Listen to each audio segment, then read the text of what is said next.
Hello everybody, my name is Luke Marr and this is Hot Mode, and today on Hot Mode we are getting into your Milan Spring-Summer 2025 fashion review of all the collections that made impacts that were memorable. Some more impactful, unfortunately, than others, but alas, we will talk about them all. I'm really excited. I haven't done one of these in a hot minute, and I like getting to write reviews. I feel like it's always fun, a little fiery. So without further ado, let's get into it. Now, Marni by Francesca Rizzo kicked off my European fashion journey this season because I did do Milan and I did do Paris as well as New York. And considering this season was Spring-Summer 2025, I thought that Rizzo's use of flowers might not necessarily be groundbreaking, but they certainly made the trend feel less dull. Now, the collection began really quite simply with sweaters over button-downs, easy blazers in white and black, and even suede coats and jackets in tan and teal, or at least what I thought was suede coats. They could be cotton, I don't know. I also couldn't help but notice that Rizzo's emphasis on skinny pants were a thing, and I hope we don't return there anytime soon, but if we do,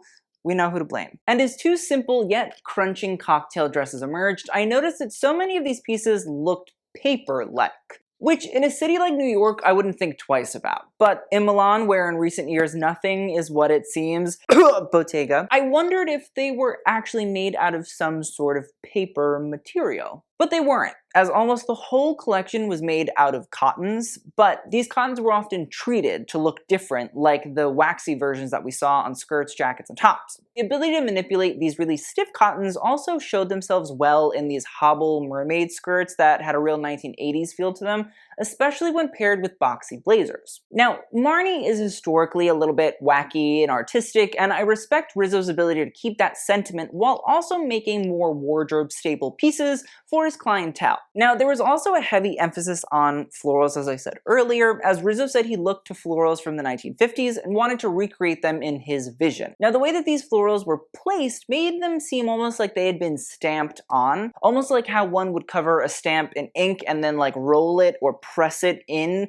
on a paper envelope, or in this case, a jacket or a dress. Maybe even like wallpaper, again, paper. I thought that it had that artistic and crafty feeling that I like in a Marni piece and gave it an almost homemade quality, which I don't use as an insult. Now, speaking of prints, one that wasn't exactly made by Rizzo, but rather collaged together was the famous portrait of the author Dante, as in Dante Alighieri, the creator of the Divine Comedy by Sandro Botticelli. Now, I know that Rizzo went to school in Florence for a time before going to college in the United States, and that Dante was a writer, and other looks had text surrounded by paint like the Dante print, so maybe there's something there that we can unravel. This is where it gets fun. I think I should also mention the Divine-like makeup. Now, Divine, for those that don't know, was an American drag queen and actor who was a famous part of the director John Waters' films, such as Pink Flamingos and Hairspray. Yeah, Hairspray was not a musical initially, it was very rebellious. Now, the thing about Divine was her makeup was usually this really heavy eyeshadow and a very strong eyebrow that was painted on. And in the 1972 film Pink Flamingos, Divine wears a bright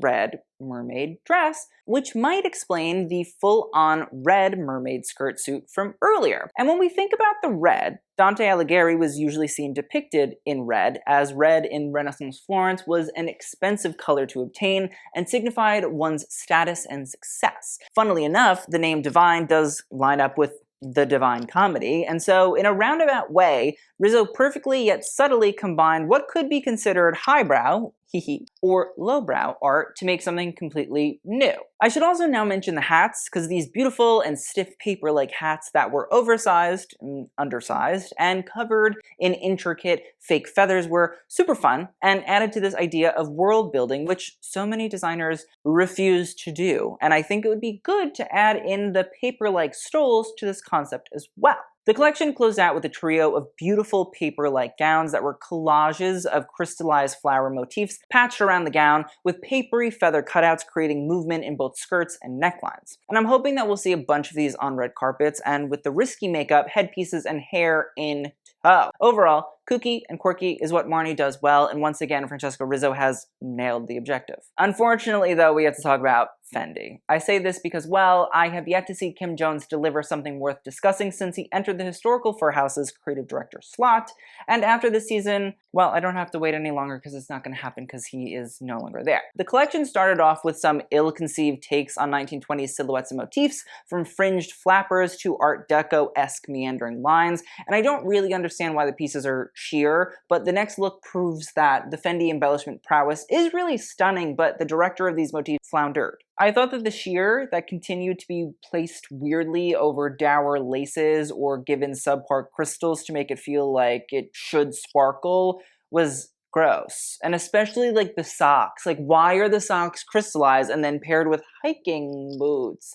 Without a doubt, I think that Kim Jones is an excellent menswear designer, but between the banal pajamas under a thick coat and the croc embossed t-shirt skirt set, I just think he was out of his depth. And if you want an example, the belted men's shirt paired with a tank top strap skirt, then too long sheer net dress paired over wide trousers, and the grotesque sheer brown blazer is all criminal. It's all egregious. And don't get me started on those multi-soiled napkin dresses paired over silky trousers. Like, they just waste of good fabric and good crystals. And that one strap should have been used to bind his hands together so he wasn't able to carry out these monstrous choices. I do think that Jones's attempts to bring menswear like tank tops under dress shirts or Cuban shirts with slip skirts is misguided, because here's the issue. He tried to feminize these pieces by the use of soft colors or adding crystals that neither looked appealing nor treats a customer with just a genuine, more masculine sense of dressing with any respect. Like, you can't just let the masculine style be it, and you also try to like feminize all of the regular pieces, and it just like feels pandery. And not panda-ery, because I would rather see pandas walk the runway than whatever I'm looking at, but it just feels like he's trying to do something for someone, but that person doesn't exist. And I know that we did do like a Skims collab a while ago, but just drop it. Please. I get that Kim Jones is the king of collabs, but like, let's be real. When there is no artist or other brand to leech off of, Kim Jones's women's wear is downright dry. And I will say, after I finished writing this review, it was announced that Kim Jones would be leaving Fendi to focus on Dior Men, which I think is a really smart choice. Who will go to Fendi? Well, I heard it's Pier Paolo Piccioli, but who knows for now. Either way, I'm hoping that the only way we can go from here is up. Now, Roberto Cavalli by Fausto Puglisi was a two-parter this season. The beginning of the collection was heavily inspired by the sun and the sea. There were crisp whites associated with the hot summers, nautical rope belts and trims, and cutouts galore. Now, I actually think this season was Puglisi's strongest since he has arrived at the brand, as through the fishing net-like dresses and surfing sunset print pieces, there was that notion of Roberto Cavalli's own ethos of God as the greatest designer. And this time it just also felt like it was done in a good taste manner. This idea of the natural world, from animals like snakes to the gold rays of the sun to the beautiful blue hues of the waters of the world, all felt like something plucked from the story of creation from the Bible. And I'm not even religious, so when even I believe in this storytelling, you better believe I really think it's quite good. I'm saved. I also think that Puglisi has toned down his maximalist mix and match aesthetic, which, to be honest, as much as I think it's very him, could make it hard to digest the looks, because unlike a Prada, where you're supposed to be looking for deeper meaning and intellectual takes,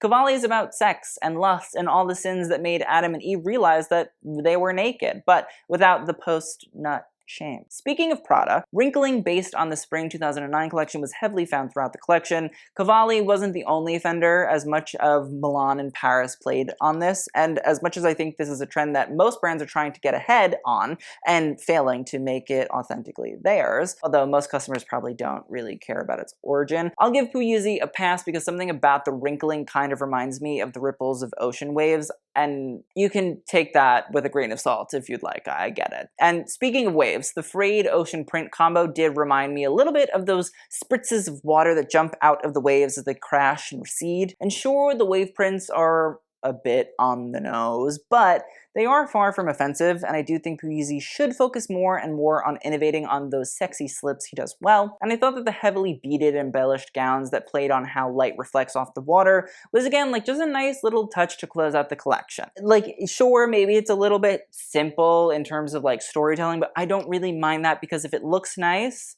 works for me. And so after that, like honestly, I thought the show was over, but then the lights went dark and an image of the late Roberto Cavalli, who passed away on April 12th, 2024, flashed up on the screen, and Maria Carla Boscano, an icon, strolled out, blew Cavalli a kiss, and strutted down the runway in a black feather gown, which she had worn 20 years before on the brand's fall 2004 runway. Now, Boscano was followed by a plethora of legendary models also wearing iconic Cavalli looks, some being dresses that they had originally worn, and some not. Now, there was Alex Weck, Isabelle Fontana, Natasha Polly, Joan Smalls, Karen Elson, and Eva Herzegova, who all just nailed their walks and really did a great job making the show feel like a celebration of the work of Roberto Cavalli. And it was like a really nice feel-good moment and a rest in peace experience to a fashion legend. And I think that Pugliese did a good job of keeping his collection it, and then also really honoring an icon and the namesake of the brand. So salute to both of those men. If things look a little different, I apologize. We had to get this video done. Next up we have Moschino, and Moschino was a piece of sheet. No, literally the collection was titled Piece of Sheet by creative director Adrian Appiolazza. I'm not that mean. That's not true, but I'm not that mean in this case. Now, I'll be honest, I was far from obsessed with his first show. I understood that it was a first show, and that he was also holding off on going full throttle Moschino because his friend Davide Rene, who was supposed to be creative director before him, passed away very suddenly and wasn't able to finish his first collection for Moschino. This season cemented to me that Appiolazza has a solid grasp on the world of Moschino and will be able to make it his own. But anyway, back to the Piece of Sheet collection. It started with some, well, bed sheets as dresses, which normally is not something designers want to hear me say out loud, but here it works. The first was a layered panel dress with a gigantic draped knot bursting forth from the neckline, which to me does look a little bit like an escape rope made out of bed sheets, or the way you would roughly tie a knot in your pillowcase to maybe sadly drowned kittens. I know that that reference is a little dark, but you gotta blame Tom and Jerry for messing me up and traumatizing me as a child. Two more bedsheet styles continue, one with a cutout and drape that droops down the front to create an interesting strapless silhouette, while the other looks almost like bed ruffles that were sewn together and partially mixed with a white button-down shirt. Now, for those of you saying, Luke, what is this piece of sheet? I say, it's Moschino, girls. Franco Moschino, the brand's founder, built the brand on clothing that poked fun and subverted ideas of what fashion should be. He made fun of other designers, and he brought the everyday to high fashion, which explains the bottle of bleach in the next look. Because yes, while it does look like Alex Consani is holding a big bottle of Moschino branded bleach, the bottle is actually a bag that opens up. I did notice throughout the show it's a bit less campy than Jeremy Scott's Moschino, which I don't see as necessarily a bad thing. I think it's a strategy that Appiolazza needs to pursue in order to build a strong and resilient business so he can keep working there. But that doesn't mean that he has to throw the fun out the window either. Speaking of fun, I thought that the toile de jouy pieces were smart, taking the more classic print and making it nautical, from open sea shipfaring patterns to sailor knots and collars, and even Olive Oil, the girlfriend of the famous Popeye, the sailor man who loves his spinach. A spinach bag would have been smart, one would say, but alas. The collection then veered into what Appiolazza described as this mashup of subcultures, which we saw in takes on punky leathers, layers of grunge, black tie westerns, and a modern tailored look at Park Avenue princesses. Now, the combination of these was more explored in long strands of pearls wrapped around the necks of a model covered in faux grease stains, carrying a moto helmet, or how pearls straps held up a deconstructed bra paired with a pleated midi skirt and bucket bag made out of belts. Now, the only part where I struggled heavily with what I was seeing was the prints in collaboration with ID Magazine founder Terry Jones, as sure, maybe some people will like them, but I can't see it being overwhelmingly a popular style or print pattern. What I can see becoming popular is the tie-me bags that Appiolazza has been pushing. They're big or small. They have this almost Birkin-like appearance, but the long belt that wraps around and almost constricts them, which feels like a direct contrast to the point of these very sort of big, roomy bags, it just works. We then saw big fringed dresses with either polka dots or words printed on them that blurred their shapes, and the multi-layered tank top and dress, which do feel a little bit Margiela-esque, were bolstered by the strings that tightly wound around them, only furthering that tie-me sensation. Now we could also see the work of the late fashion designer and stylist Judy Blame, whose work in London was very influential to the Buffalo subculture. We could see the buttons covering hats and trimming shoes, while strips of fabric were placed onto shirt plackets. This idea of using discarded items was a Margiela-ism, as I think many can see, but we can also see in Blame's work, using everyday items to create Baroque pieces of jewelry too is very much so a part of Judy Blame's work, and so I understand Opulatz's concepts here. And it's also interesting to see that design techniques can come from multiple places around the same time. And as for that patchwork quilt puffer, sublime. Some of the looks from the front are simple two-piece sets, but from the back we can see that open dresses have been attached and create flowing trains, and the finale look was a white, clean sheath dress that read,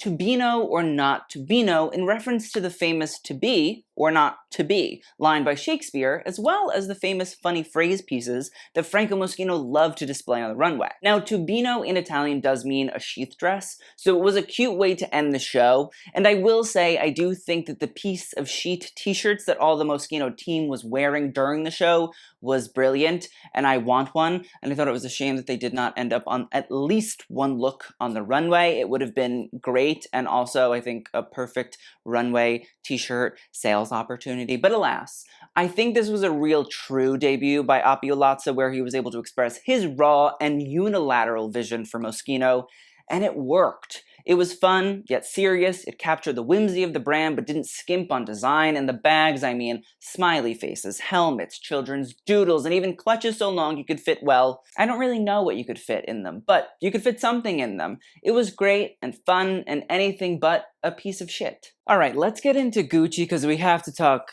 about Gucci. Now listen, was this season by Salvatore De Sarno better than previous ones? I don't necessarily think so. Now this season was titled Casual Grandeur, which aligns with what De Sarno has been pushing at Gucci. This return to the age of Gucci as a fine luxury leather goods dealer whose product led the brand rather than just flashy runways or over-the-top embellishments. And while I think that that honestly is a respectable way of going about a creative direction, I do think that the first two looks immensely put me off that concept, which I don't think is good. Two pairs of what I assume are cotton, oversized trousers with split hems were paired with sneakers and didn't fall in a way that emphasized the construction like De Sarno said his focus was in the show notes. Now I understand the use of the cotton. I think a cotton trouser like that is incredibly smart and very versatile for a spring-summer wardrobe, but something about the way they pool on the floor around the sneakers felt sloppy. I also can't help but feel uncomfortable about the tank top paired with the trousers. I'm sure it will sell. Most things with the Gucci stripes tend to do so, but I don't think that the vision for it is there. Because while it's great to be able to sell branded product, you lose the idea of this upscale old world luxury when you need to push that vision. We then saw some draped dresses with gold jewelry and hardware being where the fabrics connected or convened. They weren't bad by any means, but they also didn't leave a lasting imprint, which is a shame. We then saw horsebit loafers turned into knee-high boots, but flat, which might work, but I'm not convinced. And while I'm sure the sneakers will sell and that was part of the casual grandeur element, I can't help but say Europeans truly have not mastered the art of making sneakers chic. I bet if you find a chic sneaker somewhere in a luxury brand's rotisserie, an American had something to do with it. And I'll die on that hill. Now, there were a range of leather looks from moto-inspired skirt sets, which I think felt too heavy, while the other leathers were of a micro variety, with hot pants or mini skirts being center stage, although I thought the embossed leather looks felt a bit more thoughtful than just the bright highlighter green or yellow color. We could also see a range of lace styles, with some more traditional lace patterns coming in slip dresses, while rather Art Nouveau-like lace patterns with satin ribbons running throughout felt smart, but the way that it fit the model let everything else down. Two long gowns, one was white and the other was black, felt like an odd opportunity to feature those horse-bit flat loafer boots again, as Gucci, whether it was 1960 or 2004, was always about glamour and a sense of sexiness, whether that was classy or down and dirty. I think my issue with Sabado's Gucci is I find he doesn't comprehend the fact that a bit more dramatic glamour would be great. Sure, I know the collection is titled Casual Grandeur, but, well, we've been seeing that for the past 2 seasons. Sabato knows how to make good product, but his job is part merchandiser, yes, that's very important, but also part dream maker. And there's no dreams here. Sure, the fringe pieces are great. I think the coats are lovely. The wavy fringes descending down them really is Sabato de Sarno's finest moments throughout this collection, and when paired with the silver paillette dress and skirt set, it's true to see embellishment is really where he shines, no joke intended. But even with these shimmering pieces, there's no true jaw-dropping moment. No moment that I could say, alright, this is gonna be the look that catches everybody's eye when I put this review together. And that's just in general the big issue with de Sarno. I know he comes from Valentino, where he was women's and men's fashion director of ready-to-wear, but the thing about Valentino was Pier Paolo Piccioli's haute couture was always jaw-dropping. You know what I mean? The ready-to-wear could be much more focused on product and wearability, but with Gucci, there is no haute couture offering. There needs to be, in this collection, striking, memorable, fantastical, and desirable pieces on the ready-to-wear runway to keep us all talking for the next 6 months. And well, there really wasn't that this season. I can find fun things to highlight, of course, like the leather-trimmed raffia-like pieces, but when we spend so many valuable looks on these strange, puffy miniskirts that even the Glamazon models look awkward and almost like they're ready for their diaper to be changed, I don't think it delivers. And please don't get me started on the prints. I don't understand them. And unfortunately, the floor-sweeping coats with the Gucci monogram emblazoned throughout that close the show doesn't embody the awe-inspiring needs that are required, again, of a Gucci runway show. What Sabato de Sarno's Gucci needs is storytelling, and not a casual grandeur, but a grand grandeur. Leave the beautifully made but subtle pieces in the stores and showrooms, because when the clients are gagged and gooped by the chic and memorable runway show that they see, they'll easily find more wearable pieces for themselves when they are inspired to run to the store as soon as the fashion show is over. But right now, I'm yawning, and that's never a good sign for Gucci. And next up we have Versace. Now, Donatella Versace's latest Versace collection is making me take one for the team, because I think I got it, or at least I hope I think I got it. This season was clearly inspired by the 1970s, which isn't always a decade one associates with Versace, but as my research shows, the decade was imperative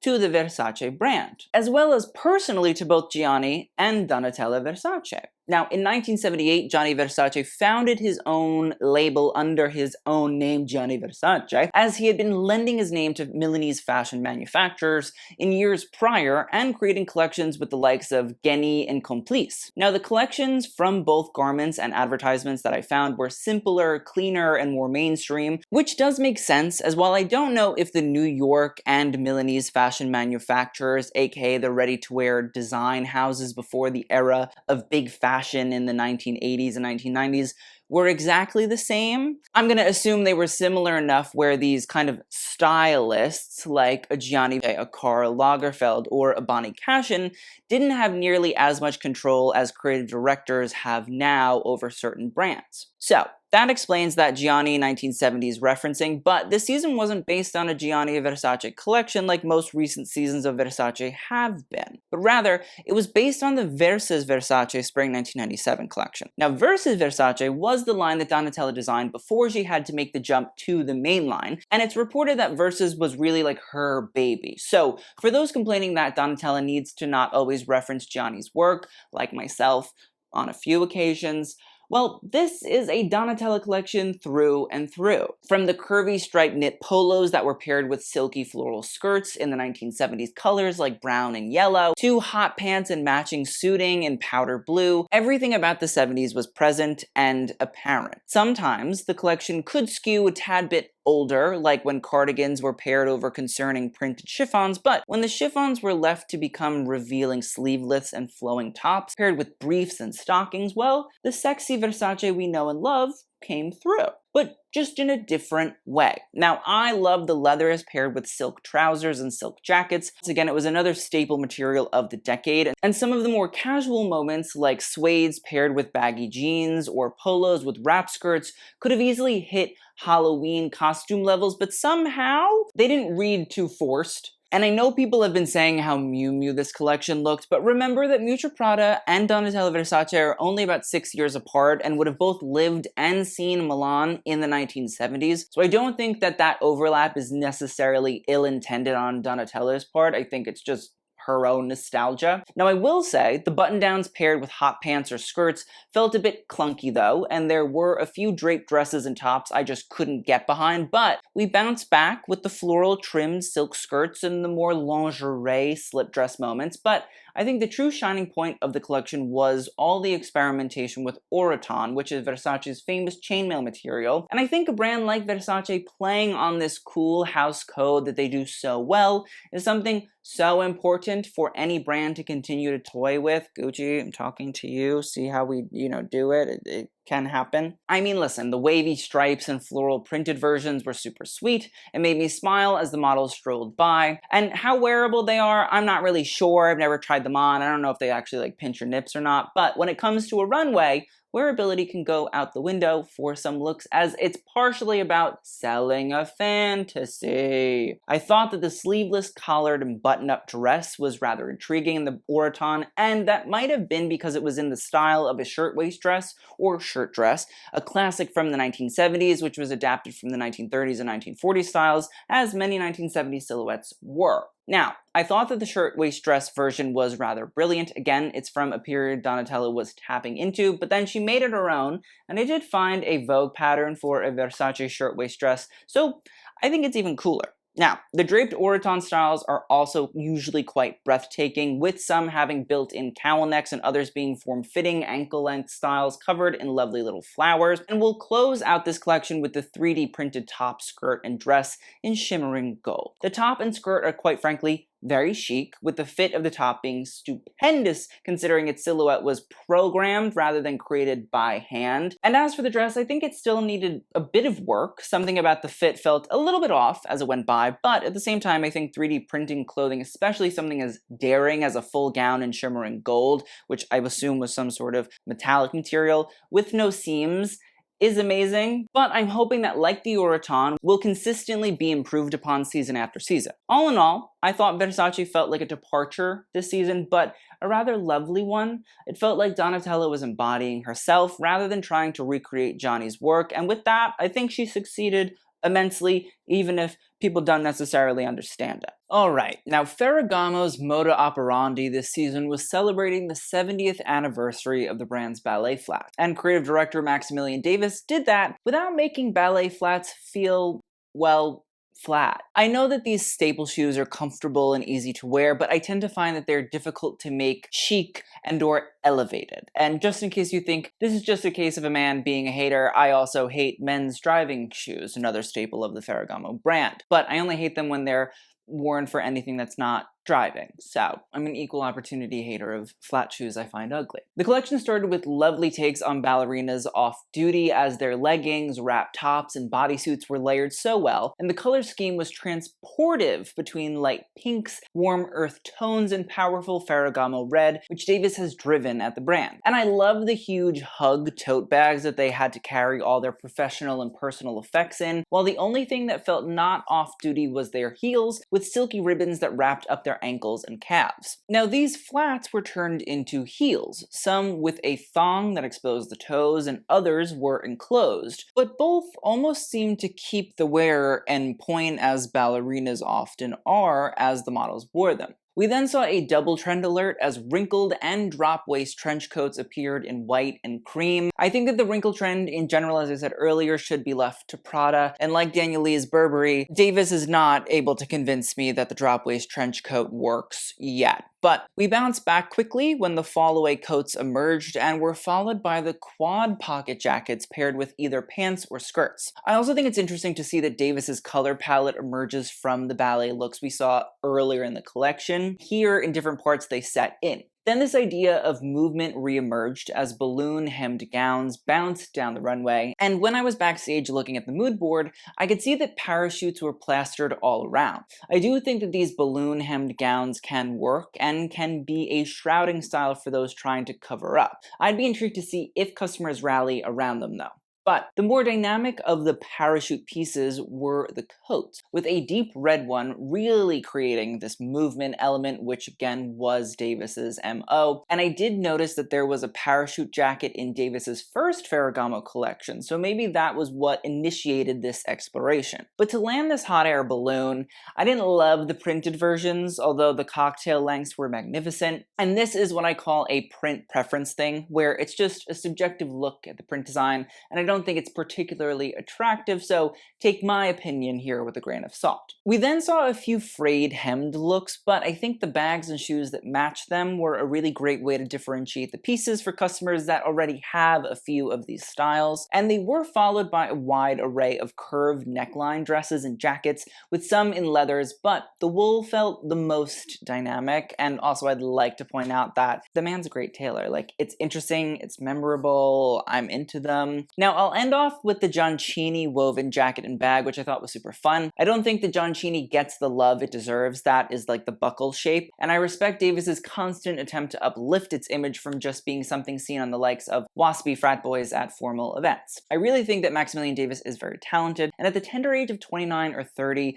he really has honed his skills at Ferragamo and is tasked with a monumental job, which is making the brand much more chic than I think initially it always has been. Unlike a lot of other designers, his work is coherent, his collections have a narrative that feels fun yet dynamic and very visibly visible, and he is churning out product after product that is most definitely desirable. Do I wish we had seen a cool new take on the ballet flat? I do, but besides from that, Davis has given Ferragamo a very cool identity that it desperately wants to have amongst the fashion set. Now, while most of his fellow designers are in their 40s and 50s, Davis holds his own at such a young age, and I think that's a reason that he'll stay a fashion darling in the industry, because everybody honestly rallies behind him, and I'm excited to see what he does next. And speaking of rallying around cool designers, we have Diesel by Glenn Martens, and it's really something to behold. Now, Diesel, a denim brand started by Renzo Rosso, is not necessarily like a luxury brand in the sense that most of the other ones we're talking about is. It's more a contemporary market brand, but you'd never know that with the way that Glenn Martens creates some of the most memorable fashion moments season after season. And this time around, I didn't even have to wait for the show to start, as the denim scraps that covered the floor of the show venue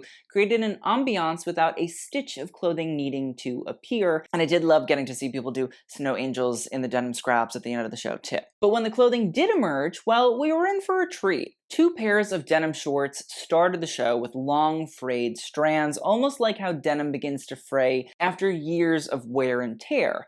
But the long fringe frays were actually embroidered, due to the fact that the strands would be actually impossible to create because the degradation would rip them and tear them. So Diesel embroidered them on. It's kind of amazing. We then saw mini dresses and longer skirts that had horizontal frayed panels, and then there were shirts and dresses that looked like a muscly Hulk like being had ripped them right from the neckline down, and honestly, it created this fascinating but, again, distressed tear effect, and that's what I find so cool about Glenn's Diesel. Martens really explores materiality and the way that the material will eventually break down, and we can see that through the luxurization of distressed clothing, not just by tearing some jeans and calling it fashion, but by circumnavigating through haute couture-like techniques, the result of deconstruction without having to actually deconstruct it.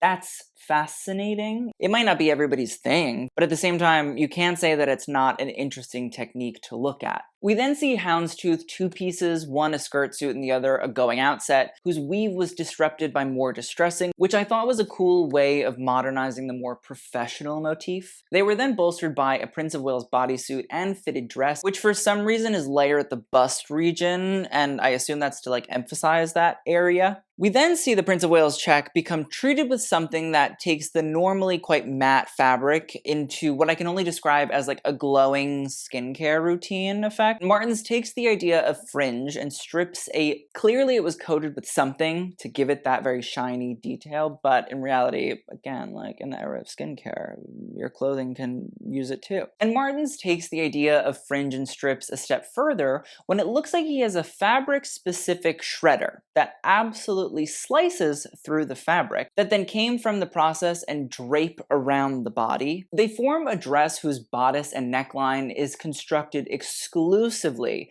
through the strips, as well as a jacket's lapel that sprout gangly strips turned into built-in scarves. Then we see a black denim set with the jacket having a collar that was shredded and then trimmed so much it almost looked like a matted sheep's wool, which I thought was rather chic for those that want to exude some DSE or dirty sheep energy. That led us into more degraded denim pieces that almost in certain elements looked moldy, and eventually into knit styles that looked as if the fabric had receded from the garment so much it was almost like you were looking at a ghost. The wispy rows of knits when we look up close are loose and bare, and it looks as if the color and floral prints throughout have been slowly fading away. I do wonder if this idea of degradation, something Martin's has always done, was enhanced by the most recent Met Museum exhibit about the way that clothing ages. I'm not sure, but there was a big diesel presence there. But either way, the barely there but still quite there pieces are ghost-like, not yet ready to move on, but not quite on our plane of reality either. We then saw a plethora of printed styles, some with marks denoting they maybe have been ironed and created these wrinkling effects, Prada, while others were combinations of what looked like scarves. But while it was making something from a pre-existing garment, I couldn't sense a degradation element, which threw me a little bit. The trompe-l'oeil, or what I assume is trompe-l'oeil, torn and tattered knit styles were a smart way to continue this decay theory, and I'm desperate for somebody to be smart enough to wear those draped in the front but bare in the back frayed denim pieces on the red carpet. Please do us all a favor and just do it. It's an easy win. Now, to close out, I still think that Glenn Martin's is a gem. There were also quite a lot of rumblings about his possible appointment to Maison Margiela if John Galliano happened to be leaving to do another job, but from what I hear, this is not the case, but also, who knows? But what I do know is that Diesel as a contemporary brand has gained a real prestige under Martin's tenure, and it has made it a show that everyone wants to be at. Next up, Prada. So if Prada felt like a hodgepodge of ideas, concepts, and visions this season to you, that's because it was meant to. Co-creative directors Mitra Prada and Raf Simons continue their dance of titans, and this season they were bopping along to the music and original sounds of the algorithm. AI, play Mrs. Prada and Raf do the Renegade. Renegade.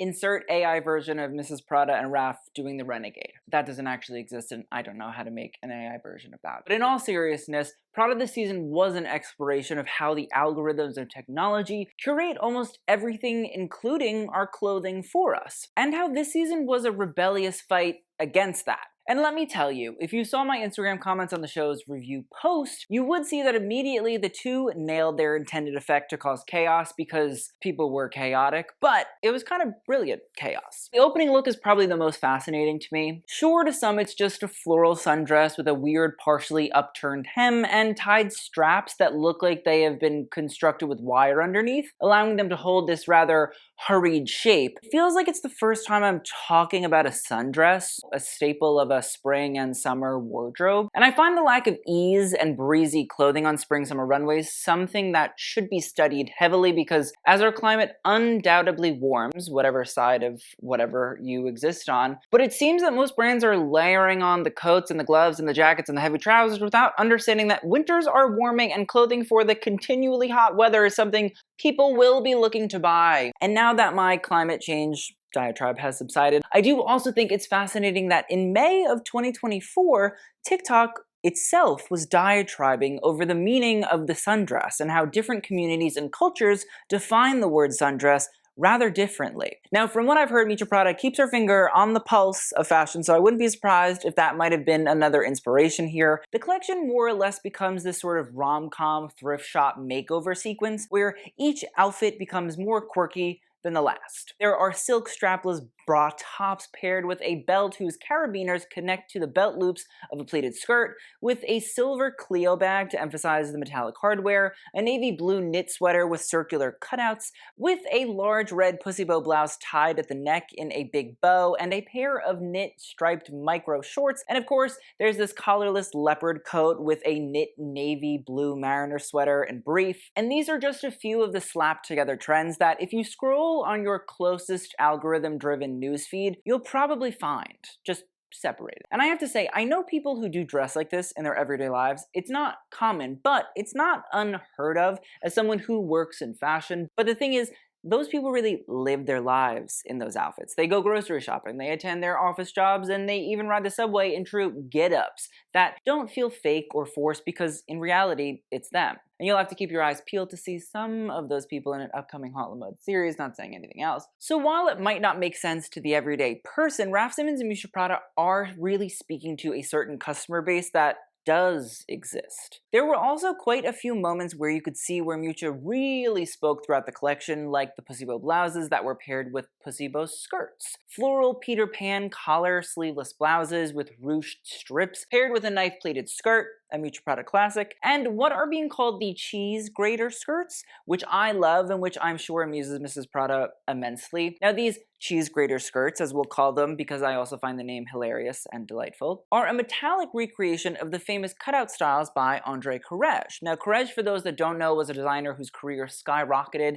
in the 1960s during the age of the space-age designer, no pun intended, alongside Pierre Cardin and Paco Rabanne, with PVC jackets and miniskirts taking center stage for his brand. But he also created cutout styles that had heavy geometric influences, with one dress even showing off large portions of the side silhouette of the wearer. Now, Mrs. Prada's version is made out of a stiff, shiny, possible faux leather with large metallic rings that look almost like exaggerated grommets, another Prada-ism, which to many seem to look like a cheese grater. But to those of us with an understanding of Miuccia Prada's fashion history, know that Courrèges was a brand she actively bought and wore as a young woman, and still to this day wears, as she showed up to the christening of a Prada Luna Rossa racing boat in a vintage Courrèges coat from 1967 recently. She's an icon. I also think the space age referencing is rather intriguing considering that Prada just announced that they have collaborated with Axiom Space, the first commercial space station, to create a spacesuit for wear by customers of this commercial space line.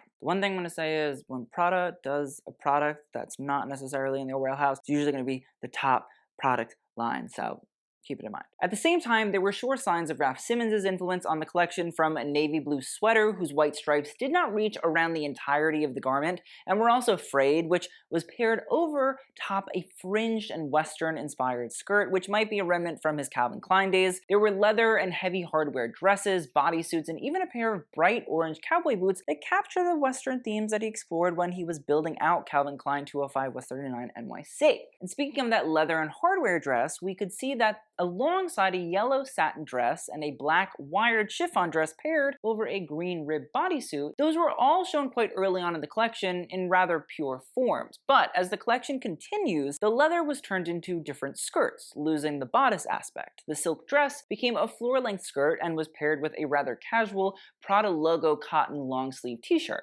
and a sheer wire dress became just a skirt as well. I'm not sure exactly what it means, but I can assume that it might be a look by Mrs. Prada and Raf that the original ideas exist, but as the algorithm takes over these concepts, they are torn apart and reconfigured into a whole new context. Now, whether that's a good thing or a bad thing isn't what I think they are trying to make a statement on, but rather are posing the question to the audience, or maybe just showcasing that this is the way fashion works. It takes from the past and recontextualizes it for a more modern audience. Something else I noticed throughout the collection as it walked down the runway was the fact that some pairs of pants looked like it had a belt attached, but I quickly realized that it wasn't a real belt, but rather a print of a belt. And the same thing happened with a gray and white herringbone coat with a very flat trompe-l'oeil fur collar. But what I found rather fascinating was, as the looks continued on, I expected the fakes to continue, or at least what I think are fakes. But then all of a sudden, on rib knit leggings, there were belt loops, which I thought was odd considering that most rib knit leggings wouldn't really need a belt loop to hold them up. The idea of pointless accessorization seems to exist on both looks, but their pointlessness is different. The proper tailored trouser, which would need a belt as they're visibly oversized on the models and seem to be falling down, have painted on belts that do nothing to help them stay up, while the real belts are placed on a legging whose waistband is probably more than capable of upholding those pants by themselves, so the need for a belt truly is minimal at best. Prada is always about a dichotomy, that's for sure, but unlike most other brands whose pointless styling choices have no deeper effect, with Prada, I chuckled, I laughed, I giggled, I kikied.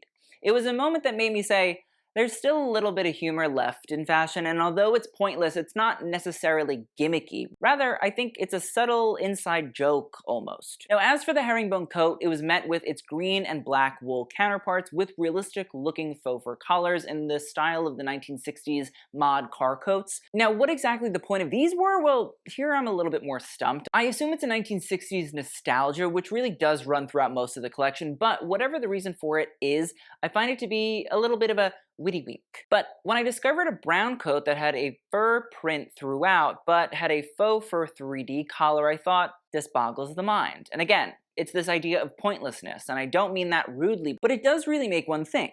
Could we exist with just having prints of these things, like a fur coat? Because Prada, like most luxury fashion brands, don't create real fur anymore, and with faux fur being made from, for the most part, synthetics, is it really necessary, and is it even more damaging to the environment than real fur? Or is it even something that we actually need to make any more? So is it better to have just printed pieces that capture the nostalgia of fashion of a bygone age, which also is doubled down with how it doesn't get nearly as cold nor stay as cold as it used to? It's a weird fashion mind, but I'm happy there are designers making us think of these things in a more nuanced and subtle way. I also think other coats like the range of suede ones in both brown and green in various lengths, and what looked almost like ratty old nylon bomber jackets were also rather fascinating, and maybe play into the way that vintage clothing has always existed in fashion, but has been proliferated due to the way young people today happily and proudly show off their secondhand wares. And also how for Raf Simons and Miuccia Prada, that might not have been necessarily what was happening during their youth, because I know my dad's always like, wait, you're buying other people's old clothes? That's also because he grew up poor, but, you know, I think there's a different mindset there, and maybe they're exploring that as well. And speaking of vintage, I guess we should also mention how many of the shoes on the runway were vintage Prada styles from seasons past. The rubber sole protectors from fall 2012, the ombre loafers from the fall 2007 men's collection, the part loafer part espadrille from spring 2011, the fringe loafers from pre-fall 2010, and if you look, you'll be able to find even more. Now, I think the best place to leave this collection review is the silver sequin and mirror dress, paired with yellow rain slicker jacket and the raffia single lens wraparound sunglass headband hat thing. It perfectly encapsulates this collection. Anything and everything you want all rolled up into one thing you can look up and down at for forever and truly never get bored. This is the runway version of the For You page. You can endlessly scroll, or doom scroll, and always find something new to investigate. The different shaped crystals, the mirror panels, the brown satin shoes, or the white piping on the jacket, or choice of sunglass lens shape. All in all, Prada this season achieved its goal. Try to understand the algorithm and the bubbles that shape our viewpoints in the 21st century, and truly, it's such a conundrum, we may never really understand it, because we have built our own little castles that we really never want to leave, and unlike every other brand this season, Prada posed a philosophical question through clothing, and that's why it's still the most revered brand of all. And lastly, we have Bottega. Without a doubt, the Bottega Veneta show was a surreal experience. This season, Mathieu Blazy, Bottega's creative director, was reminiscing on the beauty and carefree perspective of childhood. How living at an age where you can believe in fantasy and aren't as constrained by the pressures and rules of society truly evoke the, quote,